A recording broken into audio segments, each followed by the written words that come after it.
அதிமுக ஆட்சியில் ஏரி, குளங்கள் தூர்வாரப்படவில்லை என்ற திமுக செயல் தலைவர் ஸ்டாலின் கூறும் குற்றச்சாட்டு குறித்து அமைச்சர் எஸ்.பி. வேலுமணி நம்மிடம் பகிர்ந்து கொண்ட கருத்துக்களை பார்க்கலாம்.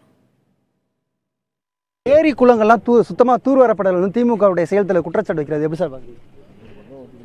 இல்லை, அதாவது உங்களுக்கு தெளிவாக தெரியும்.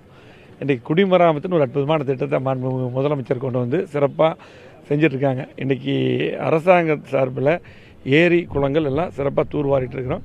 இது என்னென்னா, அவங்க மத்தியிலையும் மாநிலத்திலையும் ஆட்சியில் இருக்கும்போது இப்படியெல்லாம் நிறைய ஏரிகள் இங்கெல்லாம் இந்த ஏரியெல்லாம் ரொம்ப வருஷம் ஆகி போச்சு. இன்றைக்கி தூர்வாருக்கு இன்றைக்கி இந்த ஏரியும் கூட இன்றைக்கி முதலமைச்சர் 85 கோடி நிதி ஒதுக்கியிருக்காரு.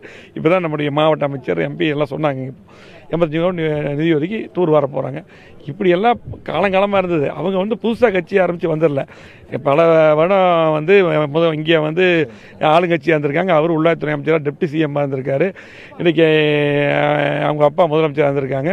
தொடர்ந்து அவங்க கட்சி எல்லாம் ஆட்சியில் இருந்திருக்குது. மத்தியிலும் மாநிலத்தில் இருந்தாங்க, ஒட்டுக்காக இருந்தாங்க ஆட்சி பொறுப்பில். அப்போல்லாம் செய்யாமல் இன்றைக்கி முதலமைச்சர் கொண்டு வந்த திட்டம் நல்லா மக்கள் இதில் நல்லா எடுபட்டுருச்சு.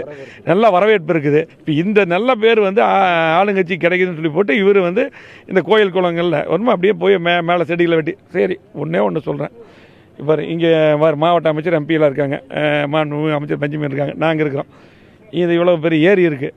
திமுக அவங்க ஸ்டாலின் ஒரு குறிப்பிட்ட அளவு வர சொல்லுங்க, பாதி இது ஒதுக்கி கொடுத்துருவாங்க.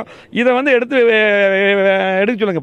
அதாவது எப்படின்னா, ஒரு பத்திரிகை தினம் செய்தி வரணும், நாங்களும் செய்கிறோம். இது ஆளுங்கட்சிக்கு நல்ல பேர் கிடைக்குன்னு நாங்கள் பண்ணுறாங்க.